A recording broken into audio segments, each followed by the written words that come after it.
How to report a fake job on Upwork. Hi everyone, welcome back to Wake&Tech.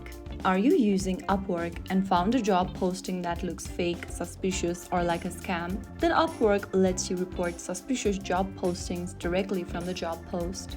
First of all, open up the Upwork application and log in. Go to the Find Work tab, which will be available at the top right in the Jobs tab. Go to the search bar at the top and find the job posting you believe is suspicious. And once you find the job post that you feel is suspicious, go ahead and select it. Now, I'm not saying that this particular job I'm gonna show it to you is fake or it is suspicious, but just for the sake of teaching you, I'm just gonna open up a random job posting. Once you do that, from the job details page, scroll all the way down and then you will see this little flag as inappropriate option. Tap on that and then select the region that describes the problem.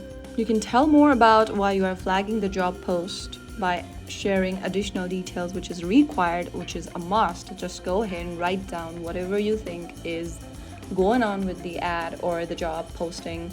And finally, after you do that, you can tap on the submit button at the bottom right. The submit button will lit up. Just tap on that and the Upwork's trust and safety team will review the report. Be especially careful if a job promises unusually high pay for very little work, asks you to communicate outside Upwork before a contract, or requests payment or personal information up front. If it asks you to buy equipment or gift cards, if it contains suspicious links, then you can flag them as inappropriate. So that's how you report a fake job on Upwork and help keep the marketplace safer. I hope this tutorial was helpful to you. If it was, don't forget to like, share, and subscribe to our channel. I will be back again in the next video. Stay tuned and thanks for watching.